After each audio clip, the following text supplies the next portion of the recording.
तर मंडळी आज आहे फादर्स डे आणि फादर्स डेसाठी आज पप्पांसाठी आपण काहीतरी छोटंसं गिफ्ट आणि केक आणायला चाललं आहे आणि आज केक कटिंग करून घेऊ थोडेसे. सो बघू मानस वगैरे येणार आहेत तर बघू आता काय गिफ्ट घ्यायचं, काय कपडे घ्यायचे आहेत का काय तेच बघतो. आई आणि आम्ही डिसाईड करतो आणि केक घ्यायचा. सो कंटिन्यू करा. चांगलं शर्ट काय कलर आहे का नाही हा कलर ओके बरोबर.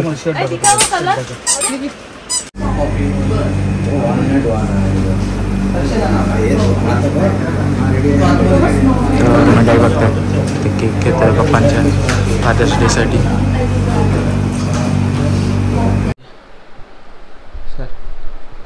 तर मंडळी बघताय आज आहे हॅपी फादर्स डे आहे म्हणून पप्पांसाठी आपण केक आणला. ते मगाशीच बघितलं, आपण दाखवलं केक आणलेला आपण, मी आणि आई गेलेलो.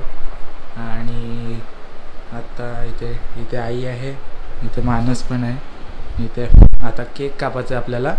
सो त्याआधी आपण फादर्स डे याच्याबद्दल थोडंसं 2 गोष्टी बोलूया. तर सर्वात मी पहिले पप्पांनाच विचारीन की तुम्हाला कसं वाटतं किंवा काय बोलायचं आहे. आज फादर्स डे आहे आणि आपल्या आजोबांबद्दल तुम्हाला 2 शब्द काय बोलता येईल?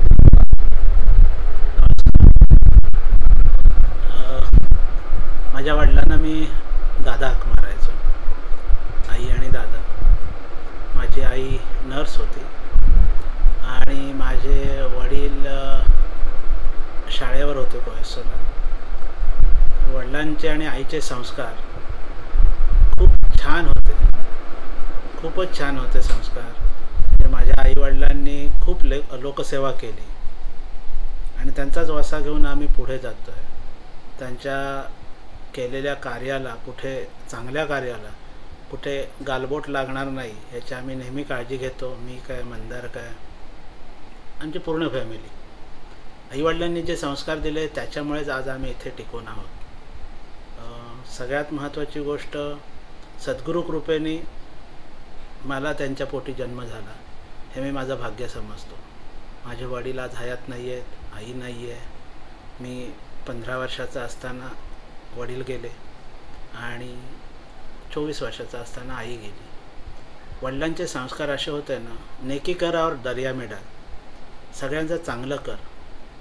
त्या माणसाकडून परत अपेक्षा ठेवू नकोस त्या गोष्टींची की तू त्याचं चांगलं केलं आहेस किंवा काही केलं आहेस त्याच्यासाठी, हे विसरून जा. हे माझ्या वडिलांचे सांगणं होतं. प्रत्येकाला मदत करता येईल ह्यासाठी झीज, ह्यासाठी तुला जेवढं करता येईल तेवढं कर, हे माझ्या वडिलांचे नेहमीचे शब्द होते, आईचे शब्द होते. आई नर्स होती, आईने एवढ्या डिलिव्हरीज केल्या. आजसुद्धा त्यांना वाघोली, सुतारपाडा, विरवाडी, कोपर, लेबी, खिडकी, भायमाळा, जलपाडा ह्या गावांच्यात आजसुद्धा देवासारखं मानतात आणि आम्हाला त्यांचं देव पण टिकून ठेवायचं आहे. म्हणून आम्हाला त्यांच्या दिलेल्या रस्त्यावर चालायचं आहे. त्यांनी जी वाट दाखवलेली आहे ती सत्वगुणांची आहे. त्यात तमोगुण आणि रजगुणाला कुठंही थारा नाही आहे. सद्गुरू कृपेने आज उत्तम आहे.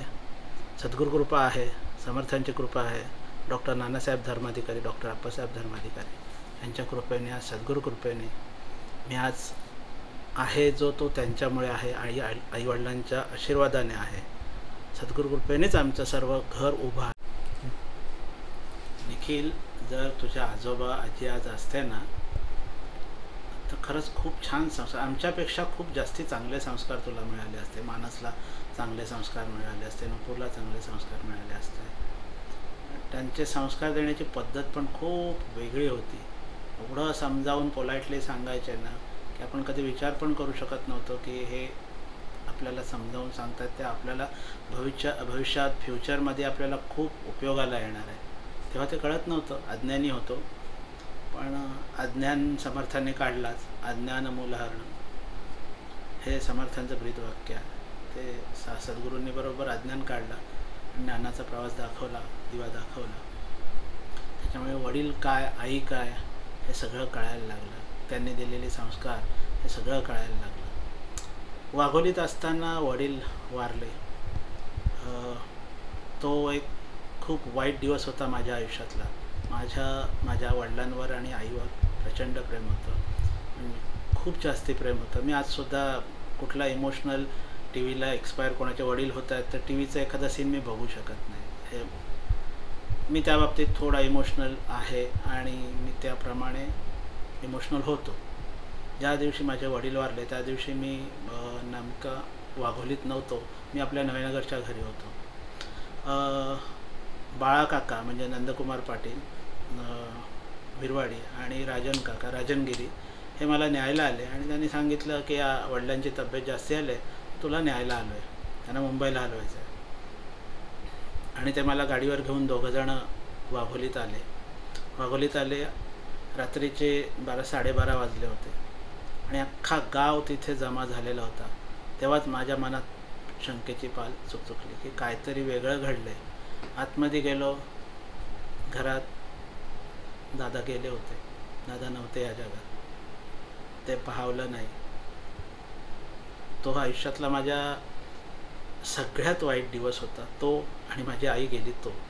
हे 2 दिवस माझ्या आयुष्यातले खूप वाईट दिवस होते, मी ते कधीच विसरू शकत नाही. तसं वाघोली गाव सगळ्या लोकांनी खूप सांभाळून घेतलं, वाघोलीतल्या लोकांनी घेतलं, सुतारपडा, विरवाडी, वाघोली सगळ्या लोकांनी सांभाळून घेतलं. म्हणजे ते उमेश काका असेल, प्रकाश मामा असेल,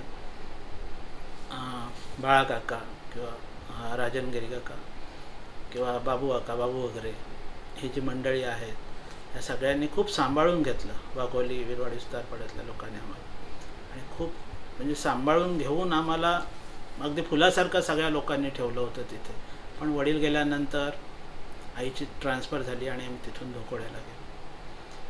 आयुष्य असं वेगळ्या वळणाने चालत होतं. खूप काही चढ उतार आले, पण वडिलांनी दिलेले संस्कार आणि आईने दिलेले संस्कार ह्याच्यामुळे मी ह्या भवसागरात तरलो आणि आज सद्गुरू कृपेने तुमच्यासमोर उत्तमाचा बसलेलो आहे. तर मी तुला पण निकेल सांगेल की तू नेहमी नतमस्तक हो तुझ्या आजोबांसमोर. आमच्यासमोर नाही वाकलास तरी चालेल, पण तुझ्या आजोबांसमोर नक्कीच नतमस्तक हो. त्यांचे आशीर्वाद घेतलेस तर तुला 100% आयुष्यात कधीच तुला वाकडे विचार मनात येणार नाहीत, घाणेरडे विचार मनात येणार नाहीत. तशी सद्गुरुकृपा आहेच, सद्गुरुकृपेचा प्रसादच आहेस तू, त्याच्यामुळे प्रश्नच नाहीत. आई प्रेग्नेंट असल्यापासून आई बैठकीला बसते, त्याच्यामुळे तुला श्रवण हे मिळालेलं आहे. सद्गुरू आपल्याला नेहमी सांगतात की आपल्याला काय करायचं आहे, चांगलं काय, वाईट काय. आपण काय करतो आत्ता आयुष्यात ते वडिलांनी सांगितलेली गोष्ट मी तुला सांगतो. आपण जन्माला आलो आहे हे जसं आपण एखादं रेंटवर घर घेतो आणि ते आपण असं खूप सजवतो का? नाही, कारण ते आपल्याला माहिती आहे रेंटवर आहे, आपल्याला सोडायचं आहे. तसं हा देह घेऊन आपण आलो आहे ना, ह्याच्या वरल्या अंगाला आपण म्हणजे मेकअपनं हे करून ते आपण चमकवतो, पण हे नाही आहे. हे आपल्याला हा देह ठेवून निघून जायचं आहे. मग पाठीमागे उरणार काय? तर आपलं चांगलं कार्य. लोक आजकाल मोबाईलला स्टेटस ठेवतात. देव असा आहे ना, तो स्टेटस बघत नाही, तो तुमचं कर्म बघतो आणि त्याप्रमाणे फळं देतो. हे लक्षात ठेवा प्रत्येकाने. स्टेटस ठेवून उपयोग नाही आहे. स्टेटस हा तेवढ्यापुरता वाचण्यापुरता आहे. देव तुमचं आणि माझं कर्म बघतो. कर्म साफ असतील मोक्षाचा मार्ग मोकळा होतो. त्याच्यामुळे निखिल, माझ्या आईवडिलांनी दिलेल्या मार्गावर आपल्याला वाटचाल करायची आहे. ह्याच्या पुढे तू सुद्धा आजी आजोबांच्या नमस्कार करतोसच रोज समजा, पण त्यांच्याकडे मागणं माग की माझ्या हातून समजा देवा, आजी आजोबा माझ्या हातून कुठलीच चूक नको घडू द्या, बस एवढंच. आणि वडिलांनासुद्धा आज वडिलांना काय सांगणार, त्यांनी मला जन्म दिला आहे, त्यांच्यासाठी काय म्हणजे त्यांनी लिहिलं आहे मला, मी काय त्यांच्या पुढे बोलणार. पण दादा, तुम्हाला फादर्स डेच्या किंवा वडील दिनाच्या हार्दिक शुभेच्छा. जिथे कुठे असाल तिथून माझ्या कुटुंबावर, माझ्यावर, देवीवर, मंदारवर, आरतीवर, मानसवर, निखिलवर, आरतीवर सर्वांवर अशीच कृपादृष्टी ठेवा. काय चुकी झाली असेल तर आम्हाला माफ करा आणि सद्गुरू कृपेने आम्हाला सामर्थ्याने उभं करायचं. जय सद्गुरू. तर मंडळी, आज आहे फादर्स डे आणि बघितलं तुम्ही, आपण पप्पांना विचारलं तर पप्पाने आजोबांबद्दल खूप काय असं सांगितलं, थोडक्यात सांगितलं पण खूप काही सांगितलं आणि खूप काही छान अशा गोष्टी सांगितल्या. सो आज फादर्स डे आहे आणि मी पण थोडंसं काहीतरी बोलीन पप्पांबद्दल. सो पप्पा मीन्स जेव्हा जेव्हा कधी मला असं त्रास झाला, प्रॉब्लेम झाला, तर आई असतेच. आई काळजी घेते, बाकी सगळे घेतात, पण पप्पासुद्धा काळजी घेतात. पण ते काय होतं की बोलतात ना, प्रत्येक घरात एक कर्ता पुरुष असतो. तो म्हणजे घरातला जो सर्वात मोठे व्यक्ती असतात, ऑब्विसली ते पप्पाच असतात. सो ते असतात आणि त्यांचं जे केअर करणं असतं किंवा काळजी घेणं असतं किंवा कुठल्या प्रॉब्लेममधून आपल्याला सोडवणं असतं, हे समोर दिसत नाही, पण हे मागून ते जे प्रयत्न चालू असतात की ह्या त्रासमधून आपल्याला बाहेर काढायचं आहे किंवा या प्रॉब्लेममध्ये अडकलं आहे किंवा काय झालं, घरात प्रॉब्लेम्स असतील किंवा बाहेर प्रॉब्लेम असतील कामात, ते सगळे कामाचे जे प्रॉब्लेम्स असतात ते हळूहळू जे न कळत सॉल्व करतात ते म्हणजे पप्पा, वडील. माझे पण मीन्स असं बोलतात की आधी मला कळत नव्हतं की कधी प्रॉब्लेम झाला किंवा काय झालं तर आई पप्पा आहेत किंवा असंच मी विचार करायचो काय होईल, सॉल्व होईल ते. पण मग आत्ता हळूहळू कळायला लागलं एवढ्या वर्षांनी.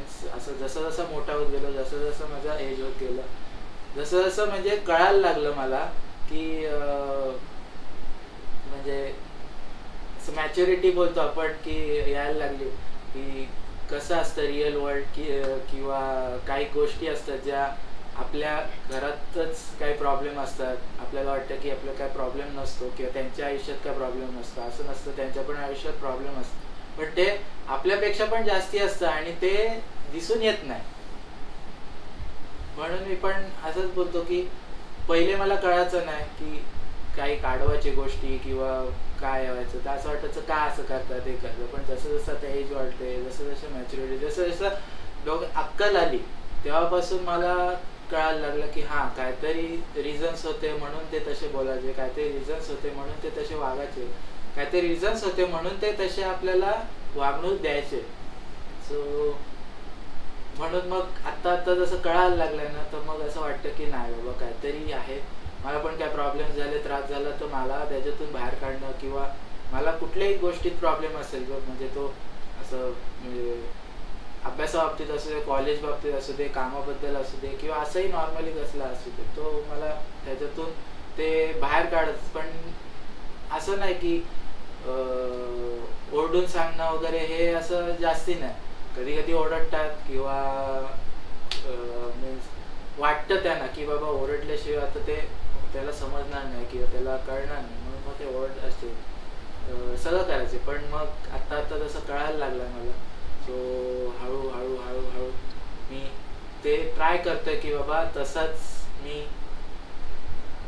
जे आधी समजायचो नाही ते आता समजायला लागलंय. म्हणून मग हळूहळू त्या गोष्टी ऑब्विसली माझ्याच बद्दल नाहीच, तो जे बघतात ना आपले ब्लॉग सगळे सगळेजण रिलेट करतील की जे एक पप्पाचं एक वडिलांचं कर्तव्य असतं आपल्या घराण्यासाठी, आपल्या म्हणजे आईसाठी बोला किंवा मुलासाठी, मुलीसाठी, सगळ्या पूर्ण समाजासाठी असतो ना, ते दिसून येत नाही. पण ते आपल्याला असं पाठीमागून कुठून ना कुठून असतं की बाबा हां ह्या गोष्टी झाल्या, तर ह्याच्यात थोडाफार हातभार त्या व्यक्तीचा, त्या वडिलांचा, त्या बापाचा, त्या पप्पांचा आहेच. सो मला तेच असं म्हणजे जास्ती असं आता एक्सप्रेस नाही होत येत आहे, कारण ॲक्च्युअलमध्ये मीन्स बोलतो ना, जसं पप्पा बोलले आजोबांबद्दल, मला नेहमी पप्पा आजोबांबद्दल खूप काय सांगायचे, खूप काय सांगतात. नेहमी काय ना काहीतरी अशा गोष्टी सांगतात की त्यांनी कळतं बाबा नाही की एक जे वडील आहेत, जे पप्पा आहेत, ते किती महत्त्वाचे आहेत किंवा किती आपल्या आयुष्यात त्यांचा किती मोठा हातभार आहे.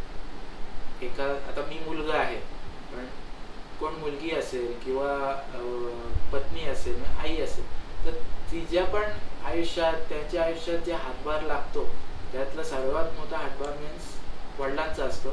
तसं मी परत बोलेन, हे दिसून येत नाही, हे मागून असतो किंवा हे असतं तिथे पण आपल्याला ते दिसत नाही. सो थँक्यू पप्पा. मी पप्पांना सांगेन. आणि पप्पांना माझ्यामुळे पण काही त्रास झाला, खूप वेळा त्रास झाला असेल, आईला झाला असेल, मी त्याची माफी मागतो, मी सॉरी बोलतो त्यासाठी. आणि जसं जसं मी बोललो, मी परत बोलतो, जसं जसं कळतं ना तसं तसं ते समजत जातं डोळ्यात आपल्या, मीन्स डोक्यात येतो की नाही हे काहीतरी असं आहे, सांगतायत ते काहीतरी आहे त्याच्यात म्हणून. सो येस, आज फादर्स डे आहे आणि म्हणून सकाळपासून मी काही त्याला विश नाही केलं, काय नाही केलं. मला माहिती होतं की फादर्स डे आहे, पण मग मी तेच विचार केला की बाबा संध्याकाळी जाऊया, मस्त केक घेऊया, थोडंसं छोटंसं गिफ्ट घेऊया. आपण बघितलं, गिफ्ट पण घेतलं, मला दाखवलं मी. तर त्याचमुळे मग आईला बोललो की आपण जाऊया, म्हणून मग गेलो, सगळं घेतलं. सो छोटासा डे असं बोलू शकतो आपण की फुल डे फादर्स डे म्हणून असं सेलिब्रेट करतात काही वेळेला.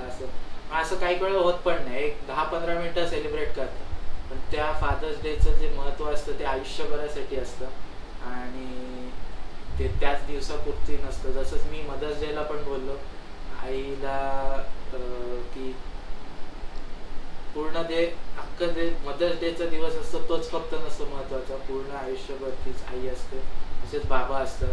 आई जशी सांभाळते तसेच पप्पा पण सांभाळतात आपल्याला. सो जे काय आई करते किंवा आई आपल्याला मीन्स केअर करते त्याच्यापेक्षा डबल केअर पप्पा वगैरे करतात, पण ते परत बोलतो दिसून येत नाही, ते मागून नसतं, ते लपून असतं सगळं. ते प्रेम असतं ते लपून असतं, ते आपल्या चांगल्यासाठीच असतं. सो येस, आज फादर्स डे आहे आणि मी जास्ती नाही, मी थोडंसं बोलेन. आता आपण केक कापूया. केक कापण्या गोष्टी पहिले तर मीन्स एकच बोलेन की आपल्या पप्पांच्या आणि आईच्या सगळे आपले जे कुटुंब आहे त्यांच्यावरती सद्गुरू कृपा राहू दे.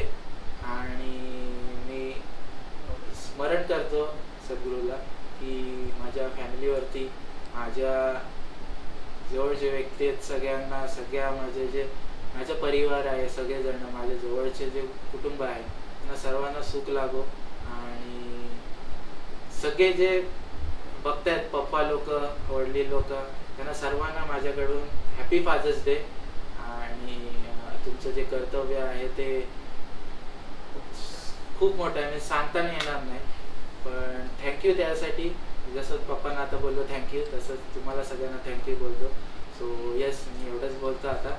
आणि आपण आता केक कटिंग करून घेऊया. सो चला, खूप झालं, म्हणजे मगासपासून इमोशनल झालंय सगळं थोडं. ॲक्च्युअलमध्ये पप्पा पण इमोशनल झाले सांगताना आजोबाबद्दल, पण येस, दॅट्स वाय आता मी जास्ती बोलत नाही आहे, मी थोडंसंच हे करतो आणि आपण केक कट करून घेऊया. तर मंडळी, आता आईला विचारूया की आई आबांबद्दल काय बोलते. आज फादर्स डे आहे तर तिला काय बोलायचं आहे तो. आज आबा आपले नाही आहे, 2 वर्ष झालेले आहेत आता बाबा जाऊन. मी आबा बोलते, बाबा नाही बोलत त्यांना. पण त्यांनी माझ्यासाठी खूप, मी लाडकी होती, कारण 2 भाऊ होते, त्याच्यात मी लाडकी त्यांची. सगळं काम काय, कुठलं काही काम असेल तर सांगायचे, बेबीला नाही सांगायचे, मी करते, स्वतः करायचे सगळे कामं.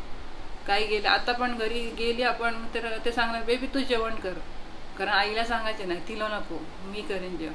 माझे बाबा असे माझ्यावर खूप ओरडायचे, मला कुठे बाहेर नव्हते जात, काय नव्हतं. पण ते आत्ता कळते मला का ते बाबा ओरडायचे. म्हणजे आबा बाहेर कोणाजवळ गेलो कोणाकडे तर सांगायचे जायचं नाही, घरी आहे म्हणून लगेच घरी जायची, कुठे बाहेर जाऊन देत नव्हते. पण का करायचे तर त्यांना माहिती होतं बाहेरचं जग कसं आहे, कशा असतात. त्यांना वाटायचं काय, माझ्या 3 बहिणी अशा राहिल्या तर तू पण अशीच व्यवस्थित राहा, कोणाबरोबर जाऊ नको, कुठे गावात खेळायला वगैरे असे पाठवायचे नाही. पण आत्ता माझं लग्न झाल्यावर मला कळते, किंवा मला मुलगा झाल्यावर मला कळते त्याच्या बापाचं प्रेम काय होतं म्हणून. असं आई पण प्रेम करते असं नाही, आई पण खूप प्रेम करते. आई जास्ती आपल्यासाठी दिसते, पण बाबा असे दिसत नव्हते, पाठीमागून करायचे. काहीला सांगायचे तिला ओरडू नको, तिला झोपू दे, तिला कशाला उठवतेस, असे करायचे. आत्ताच 2 वर्ष झालेत बाबा वारलेले, वडील वारलेले. सद्गुरूचरणी एकच निवेदन आहे जिथे माझे आबा असतील त्यांना सुखरूप व्यवस्थित ठेवतील ते, हेच माझं समर्थांकडे मागणी आहे. आणि आम्हाला पण सगळ्यांना व्यवस्थित सगळ्यांना सुखरूप ठेव. नमस्कार, जय सद्गुरू. तर आज पप्पांचा दिवस आहे आणि हॅपी फादर्स डे. तर पप्पांनी असं लहानपणापासून मला सगळं आणून दिलं, जे पाहिजे ते. आणि जर मी असं काय खायला मागितलं, काय वस्तू पाहिजे असेल, लगेच आणून दिली. जे असं मला नको आहे पण असं पाहिजे असं वाटतंय, ज्याची गरज नाही आहे मला, ते पण आणून दिलं. आणि आईने पण लाड केलं. तर पप्पांना असं खूप आयुष्य मिळू द्या अशी माझी अपेक्षा आहे. आणि जय सद्गुरू. तर मंडळी, जस्ट बघितलं आपण सगळ्यांनी आपल्या आपल्या भावना, आपले आपले जे मनातले विचार, मनातले काही चांगले चांगले गोष्टी होत्या ते बोलल्या वडिलांबद्दल, पप्पांबद्दल. आणि इमोशनल पण झालं, जसं मी बोललो माझ्याशी थोडंसं इमोशनल झालं. पण येस, ऑल अबाउट आज फादर्स डे आहे आणि सगळं हॅपी पाहिजे, म्हणून आपल्याला हॅपी एंडिंग पाहिजे, म्हणून आपण आता केक कटिंग करणार आहोत. आणि बघूया, आपण गिफ्ट पण आणलं आहे पप्पांसाठी छोटंसं, ते पण देऊया. सो करायचा केक कटिंग? येस, चला. योस हे म्हणा तू कर तू शूट कर. चला.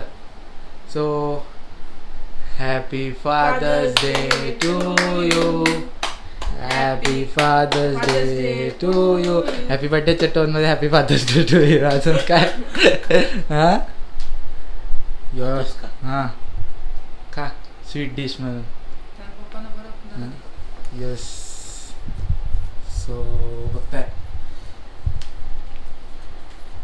आता तूच का मग गोड काय जास्त खात नाही, कारण का हे काय थोडं कमी केलं. खागत आहे नाही खायचंय, नाही खायचंय. खास आहे ते. खायचंय. खायचं आहे ते? Edible. हो, अच्छा. साखरेच आहे ते. थोडंसं. बस बस बस तू नको मानस ते, जास्तीत गोड असेल रे ते. पेपर सारखं लागतं. हा, थोडंसं खाल्लंच त्याने, ऐकलं ना. Happy father's day. थँक्यू. हा ग, ते मस्त केक झाला. एवढा चांगला आहे तो नाही खाल्ला केक आता. कुठला आहे हा? आईला भरवा रे. हा, बघ. बोटं बिटं चुका आणि परत तिथे मला मी नाही, मी हाताने घेते, थांब. तर मंडळी, आपण बघताय आपण पप्पांसाठी गिफ्ट आणलेलं, काही टी शर्ट आणलेले छोटे, असंच छोटंसं गिफ्ट आणलं. नंतर बघूया, परत केल्यानंतर कधी चांगला गिफ्ट आपण देऊया. तर आता सध्यासाठी आपण पप्पांना गिफ्ट देऊ. So thank you. मस्त असं गिफ्ट घेतलेलं आहे आपण. आणि टी शर्ट आहेत, टी शर्ट पप्पांना जसे लागतात तसेच आहेत टी शर्ट. आणि दुसरी पिशवी आहे, ती पण एक फादर्स डे साठीच आहे. आणि माझे दुसरे पप्पा बोलताना येतील मला, कारण का ही गिफ्ट आहे भाईगासाठी. तो पण माझा काका आहे, पण वडिलांसारखाच आहे. त्यांनी वडिलांसारखंच मला वागणूक दिली आणि त्यांनी सांभाळलं. म्हणजे इव्हन मला असं वाटतं की आई बाप्पांनी नंतर किंवा असं लक्ष नसलं किंवा हे नसलं केलं तर काकांनी मला घेतलं जवळ सगळ्यात जास्ती. सो थँक्यू काका, त्याला पण हॅपी फादर्स डे माझ्याकडनं. आणि त्याच्यासाठी हा छोटासा गिफ्ट आहे आपला. सो तो पण पप्पा म्हणजे काकाच्या वेळी आपण पप्पांना देऊया, म्हणजे स्वीकार करा तुम्ही. मग हॅपी त्याला फादर्स देतो. डे. पप्पा देतील त्याला. मी देतो त्याला. So yes, happy father's day.